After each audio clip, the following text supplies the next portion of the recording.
Film diawali dengan adegan masa kecil seekor kelinci bernama Judy Hopps. Saat itu Judy sedang bermain peran dalam sebuah drama musikal yang mengisahkan Zootopia. Pada zaman dahulu dunia terbagi menjadi dua, yaitu para predator dan mangsanya. Macan kecil berperan sebagai predator. Dalam drama itu memilih untuk menjadi pemburu pajak, sedangkan Judy memilih untuk menjadi polisi. Hal itu membuatnya ditertawakan oleh penonton. Orang tua Judy juga menjadi sangat khawatir dengan impian putrinya, karena bagi mereka sangat tidak mungkin kelinci menjadi polisi. Seekor rubah yang bernama Gideon Grey juga menertawakan Judy, namun Judy berusaha untuk mengabaikannya.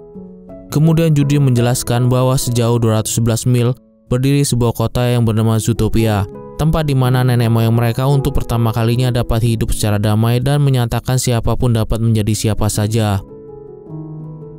Saat pentas drama berakhir, orang tua Judy berusaha memberikan nasihat kepadanya. Ayahnya menyatakan bahwa ia dapat merasa bahagia jika Judy menyerah pada impiannya. Namun Judy langsung membantahnya. Lalu ibunya terus meyakinkan Judy bahwa belum pernah ada seekor kelinci yang menjadi polisi. Tetapi dengan yakin Judy menjawab bahwa ia akan menjadi polisi kelinci pertama. Ketika ayah Judy sedang menjelaskan tugasnya sebagai petani wortel, Judy melihat Gideon dan teman-temannya sedang mengganggu hewan lain dengan mengambil tiket mereka. Judy yang melihat hal itu pun menghampiri dan mengembalikan tiket yang sudah diambil oleh Gideon. Singkat cerita, mereka pun berkelahi. Namun di sana Judy malah ditindas dan Gideon pun berkata bahwa Judy tidak akan bisa menjadi apapun. Ia hanya akan menjadi petani wortel. Namun ternyata kejadian tersebut malah membuat Judy semakin bertekad untuk menjadi polisi. I don't know when to quit. Hingga 5 tahun kemudian, Judy telah tumbuh dewasa, masuk Akademi Kepolisian Zootopia. Di antara para kandidat, hanya Judy yang bertubuh kecil. Bahkan beberapa di antaranya merupakan hewan predator, seperti harimau, beruang kutub, dan badak. Pada awalnya banyak hal yang harus dilewati oleh Judy. Dia melakukan ujian demi ujian, membuat Judy hampir menyerah. Namun Judy mengingat kembali perkataan orang-orang di sekitarnya yang sudah meragukan impiannya. Dengan semangat baru ia pun berusaha mempelajari bagaimana ia dapat lulus dari berbagai rintangan dan melawan hewan yang lebih besar daripadanya. Instruktur kemudian menjadi kagum setelah melihat perkembangan Judy dan menetapkannya sebagai lulusan terbaik di akademinya. Wali kota Lionheart lalu mengumumkan dengan bangga petugas kelinci pertama, yaitu Judy Hopps. Lencana pun diberikan kepada Judy oleh wali kota Bellwether. Judy langsung ditugaskan di pusat kota Zootopia. Ia mengatakan pada wali kota bahwa ia tidak akan pernah mengecewakannya, karena itu adalah impiannya sejak kecil.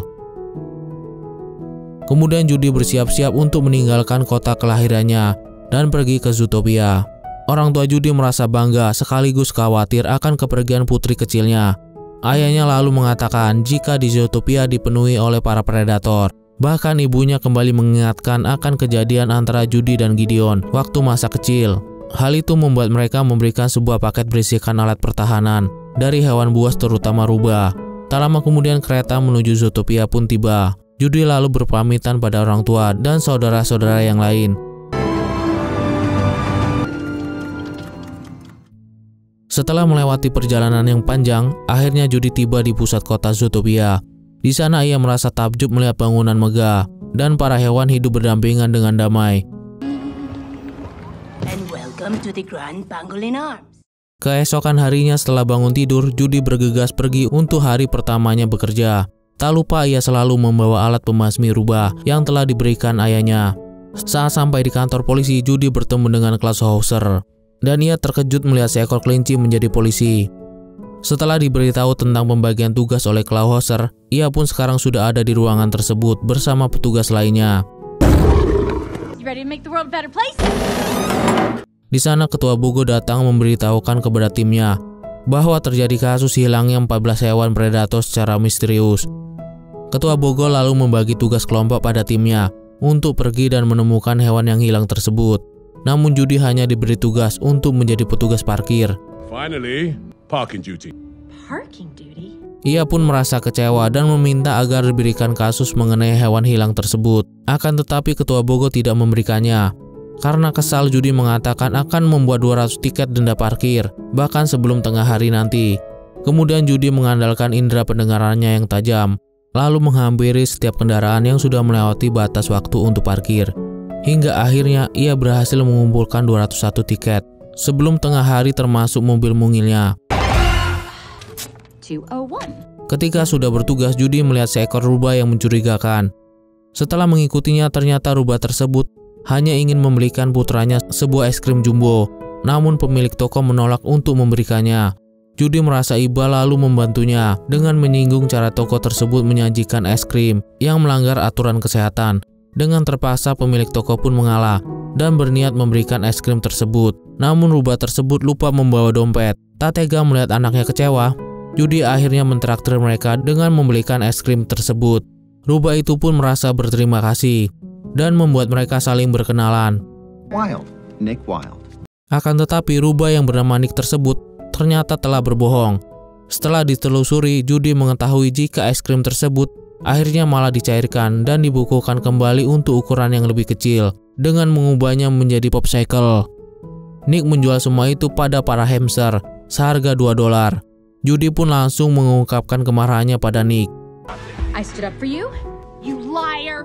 Tapi Nick mengatakan jika di Zootopia kita bebas melakukan dan menjadi siapa saja. Judy terus mengejarnya dan mengatakan akan menahan Nick karena telah berjualan secara tidak resmi. Tapi Nick menunjukkan surat perizinan untuk melakukan perdagangan. You told that mouse the popsicle sticks were redwood! Di sana Nick malah berbalik menceramai Judy, yang malah menjadi petugas parkir. Merasa sedih mengingat perkataan Nick, Judy pulang dengan murung, ditambah lagi makanan yang ia beli sangat menyedihkan. Akan tetapi ia kembali bersemangat saat menerima telepon dari orang tuanya. Hi, sweetheart! Hey there, Jude the Dude.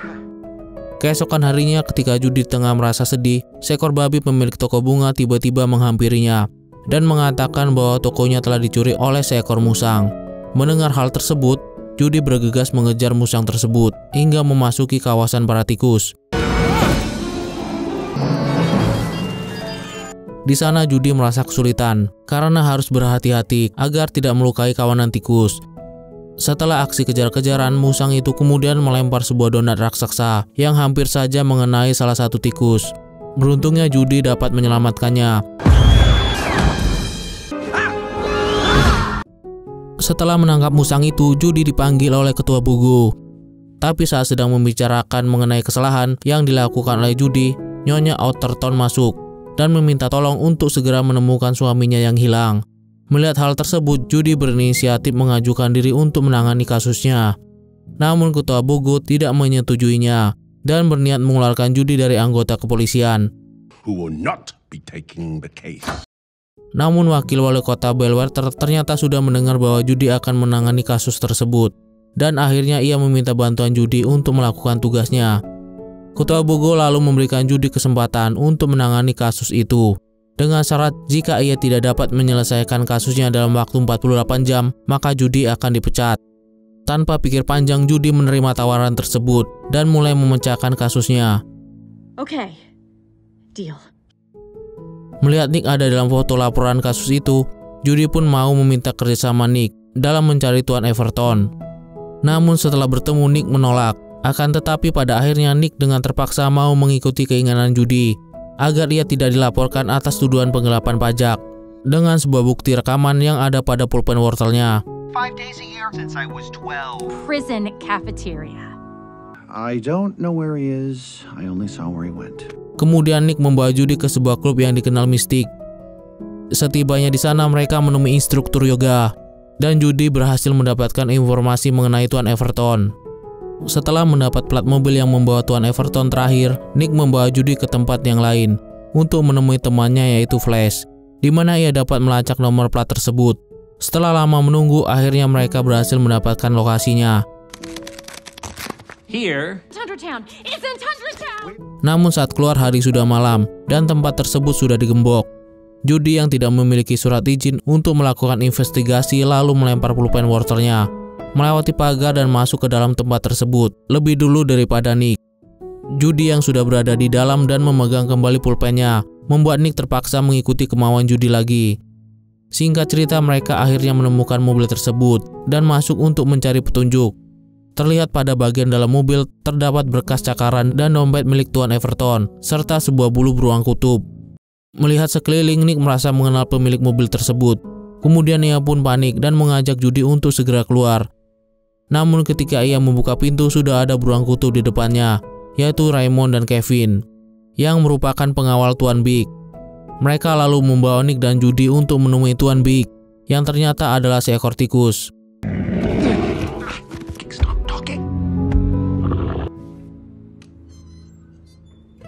Di sana Judy merasa Tuan Big terlibat dalam kasus hilangnya Tuan Everton. Ia pun langsung menanyakan kepadanya. Namun Tuan Big yang marah lalu menyuruh pengawalnya untuk membekukan Nick dan Judy. Beruntungnya putri Tuan Big datang dan mengenali wajah Judy dan mengatakan bahwa Judy adalah polisi yang sudah menyelamatkannya dari donat raksasa. Karena merasa berutang budi, akhirnya Tuan Tom berniat untuk membantu Judy dan menceritakan apa yang terjadi sebenarnya. Saat itu supir Tuan Big yang adalah seekor jaguar sedang menjemput Tuan Everton. Namun tiba-tiba Tuan Everton berubah jadi menggila dan menyerang jaguar tersebut. Tuan Big mengatakan jika Judy ingin mengetahui lebih lengkapnya, ia bisa mendatangi jaguar itu. His name's Munch. Only he can tell you more. Setelah bertemu dengan jaguar yang dimaksud, mereka melihat mata kanannya terdapat bekas cakaran yang diduga akibat perbuatan Tuan Everton. Jaguar itu mengatakan bahwa Tuan Everton berubah menjadi sangat ganas dan menyerangnya dengan kuat tanpa sebab yang jelas, sambil mengatakan pelolong malam secara terus-menerus. Okay. Saat Judy akan meminta info lebih lengkap lagi, tiba-tiba sang jaguar itu berubah menjadi liar dan terlihat seperti akan memangsa mereka. Hal tersebut membuat mereka pergi dan berusaha meminta pertolongan dengan cara menelepon Clawhauser sambil menceritakan apa yang terjadi. Namun sayangnya ponsel Judy terjatuh karena supir itu terus mengejar mereka. Karena permukaan yang licin, Judy tergelincir dan Nick terpojok oleh jaguar itu. Namun Judy berhasil menyelamatkan Nick dengan memborgol kaki jaguar itu. Akhirnya mereka berhasil selamat. Saat para polisi sampai di lokasi, Judy hendak menunjukkan jaguar liar yang dilaporkan. Tapi saat tiba di sana, jaguar itu sudah tidak ada dan keadaan seperti tidak terjadi apa-apa. Melihat hal itu, Ketua Bogo menjadi kesal dan mengira Judy hanya membual saja. Ia lalu meminta Judy menyerahkan rencananya. Namun di sana Nick menjegahnya dan mengatakan bahwa Judy masih memiliki waktu sekitar 10 jam untuk menyelesaikan kasusnya. 10 left to find our Mr. Otterton. Akhirnya mereka pun pergi dan melanjutkan pencarian Tuan Everton. Di perjalanan, Nick bercerita tentang masa lalunya yang selalu dibully oleh teman-temannya dan diejek sebagai hewan yang sampai kapanpun tidak bisa dipercaya. No! No! What did I do wrong, you guys? No! Tell me, what did I do wrong? What did I learned 2 things that day. Saat sedang bercerita, Nick menyadari bahwa terdapat kamera pengawas di setiap kanopi. Maka apapun yang terjadi pada jaguar liar itu, kamera pengawas pasti merekamnya. Judy lalu meminta bantuan pada wakil wali kota Bellwether untuk masuk ke database kamera lalu lintas dan mencari apa yang terjadi pada jaguar liar itu. Ketika sedang membantu Judy, wakil wali kota Bellwether mendapatkan panggilan mendesak dari Lionheart. Di sana Judy dan Nick menemukan bahwa jaguar liar itu sudah dibawa pergi oleh sekelompok serigala ke daerah luar kota. Singkat cerita, mereka pun sampai ke tempat yang dimaksud dan berhasil masuk dengan cara menipu para serigala penjaga. Mereka pun memasuki sebuah ruangan dan menemukan bekas cakaran yang sangat besar di lantai. Ternyata semua hewan yang hilang secara misterius berada di gedung tersebut. Or not. Mereka lalu bersembunyi saat mendengar suara wali kota Lionheart memasuki ruangan bersama dengan seorang dokter. Dokter itu menjelaskan apa yang dialami oleh para hewan tersebut hingga menjadi liar, yaitu karena sesuatu yang berkaitan dengan biologis mereka sebagai predator, dan meminta wali kota Lionheart untuk segera mengumumkan hal itu pada publik. Namun wali kota Lionheart menolak karena dirinya juga merupakan seekor predator. Kemudian Judy merekam pembicaraan mereka menggunakan HP-nya. Tapi tiba-tiba ada telepon dari orang tuanya. Hal itu membuat wali kota meminta para serigala pengawas untuk menelusuri ruangan itu. Beruntungnya mereka berhasil keluar melalui selokan dan segera memberitahu hal itu kepada Ketua Bogo. Kemudian Ketua Bogo mengerahkan timnya untuk bergerak dan menangkap wali kota. Anything you say can and will be used against. Keesokan harinya mereka mengadakan konferensi pers mengenai keberhasilan judi yang telah memecahkan kasus hilangnya 14 hewan yang hilang secara misterius. Nick mencoba memberikan nasihat agar Judy tidak gugup. Judy juga berterima kasih kepada Nick dan menawarinya untuk bergabung menjadi anggota kepolisian, serta memberikan sebuah formulir dengan pulpen wortelnya. Ketika diwawancarai, Judy mengaitkan kejadian ini dengan sifat alami seekor predator yang terdapat dalam biologis mereka dan mengatakan bahwa hanya predator yang dapat menjadi liar. Mendengar hal tersebut, Nick teringat akan masa kecilnya dan menganggap bahwa Judy juga tidak mempercayainya. Ditambah lagi saat ia melihat senjata yang dimiliki Judy untuk melawan rubah. Nick lalu pergi dengan kecewa dan meninggalkan Judy. Eat you? If you don't have a predator as a partner. Saat ini terlihat Zootopia menjadi terpecah belah. Para predator dijauhi dan diusir untuk pergi dari kota tersebut. Mereka menganggap semua predator akan menjadi liar, seperti kasus sebelumnya. Sementara hewan yang telah ditemukan pada kasus itu tetap menjadi liar dan belum dapat disembuhkan. Judy yang melihat kota impiannya telah berubah akibat pendapatnya merasa tidak pantas lagi menjadi anggota kepolisian dan memutuskan untuk berhenti. Is supposed to serve and protect. You can't quit. Ia lalu pergi ke kampung halaman untuk menjadi petani wortel. Sementara wakil wali kota Bellwether telah naik jabatan. Sekarang Judy selalu tampak murung, yang membuat orang tuanya Judy khawatir. Tak lama kemudian datanglah Gideon, yang saat ini telah menjadi penjual kue pie. Di sana ia meminta maaf atas kejadian di masa lalu. I was a major jerk. Kemudian terlihat saudara Judy yang sedang berlarian di perkebunan. Ayahnya lalu memperingatkan mereka untuk tidak menyentuh bunga lolong malam. Ayah Judy juga menceritakan tentang pamannya yang menjadi liar karena memakan bunga tersebut saat masih kecil dan menggigit ibu Judy. Mendengar hal tersebut, Judy teringat akan kasus yang sedang ia tangani. Kata lolong malam bukanlah serigala seperti dugaannya, melainkan sebuah bunga yang jika dikonsumsi dapat membuat hewan menjadi liar. Judy pun bergegas menuju pusat kota Zootopia untuk menemui Nick. Di sana ia menjelaskan kesalahannya dan ia ingin memperbaiki kesalahannya. Untuk itu ia meminta Nick membantunya lagi. Karena tidak tega melihat Judy menangis, Nick akhirnya setuju. Alright, get in here. There we go. Deep breath. Mereka kemudian menemui seekor musang yang ditangkap oleh Judy pada awal film. Awalnya musang itu tidak mau memberikan informasi apapun. Namun setelah Judy meminta bantuan Tuan Big, akhirnya dengan terpaksa musang itu mengakui bahwa ia telah menjual bunga tersebut kepada seekor domba yang bernama Duck yang tinggal di stasiun kereta bawah tanah yang sudah lama tidak beroperasi, dan kereta usangnya sudah dijadikan lab oleh Duck. Mengetahui hal tersebut, Judy dan Nick berusaha masuk diam-diam ke dalamnya. Di sana Duck membuat sebuah ramuan dari bunga pelolong malam dan memasukkannya ke dalam sebuah bola yang nampak seperti peluru. Kemudian terdengar ia memberitahu jika tidak ada yang perlu dikhawatirkan. Terlihat Judy berusaha kabur dengan membuat kereta yang sudah usang itu kembali beroperasi. Caranya memang berhasil, meskipun akhirnya mereka berhenti karena hampir saja bertabrakan dengan kereta lain yang sedang melaju.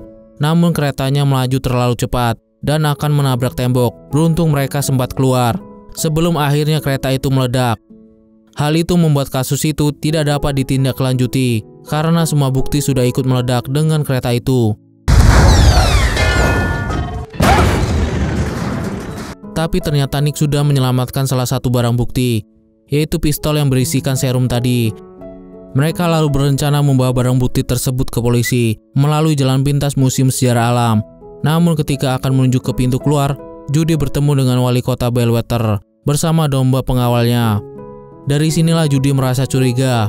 Bagaimana wali kota Bellwether bisa mengetahui posisinya? Ia pun memutuskan untuk membawa dan menyerahkan barang bukti itu sendiri. Namun wali kota Bellwether berusaha menggagalkan rencananya dan memerintahkan pengawalnya untuk menangkap Judy dan Nick. Saat berusaha kabur, kaki Judy terluka. Namun Nick membantunya untuk terus berlari. Blueberry? Pass. Singkat cerita, domba pengawal mendorong mereka hingga jatuh ke sebuah lubang.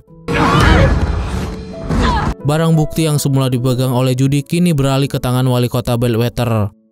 Ia pun lalu menembakkan serum tersebut ke arah Nick agar Nick bisa menjadi liar dan membunuh Judy. Akan tetapi Nick ternyata sudah menukar serum tersebut dengan sebuah beri. Wali kota Bellwether merasa dirinya tidak bisa disalahkan karena merasa tidak memiliki bukti. Namun ternyata Judy sudah merekam semua ucapan dan pengakuan wali kota Bellwether jika dirinya penyebab semua kekacauan itu dengan pulpen wortelnya. Ketua Bogo akhirnya datang dengan timnya untuk menyelamatkan Judy dan menangkap wali kota Bellwether. Setelah dilakukan penelitian, akhirnya ditemukan penawar untuk para predator yang sudah menjadi liar. Thank you. Seiring waktu mereka pun kembali pulih dan keadaan Zootopia kembali damai. Predator dan mangsa dapat kembali hidup berdampingan. Kemudian di acara kelulusan Akademi Kepolisian, Judy mengatakan dalam pidatonya bahwa tidak peduli jenis hewan apakah kamu, mulai dari gajah yang besar sampai seekor rubah. Kumohon tetaplah mencoba membuat dunia menjadi lebih baik. Terlihat juga Nick menjadi lulusan pertama seekor rubah yang menjadi anggota kepolisian. Akhirnya di acara kelulusan Akademi Kepolisian, Nick hidup bersama dan menjadi partner untuk menyelesaikan segala kasus yang ada di Zootopia. Dan film pun tamat. Dari film ini kita bisa belajar untuk jangan pernah ragu dalam bermimpi. Meskipun sekeliling menganggap impian kita mustahil, akan tetapi usaha dan kerja keras kita pasti bisa mewujudkannya. Oke deh guys, sampai di sini dulu ya alur film kali ini. Sampai jumpa di video-video selanjutnya. Gua David di sini. Bye.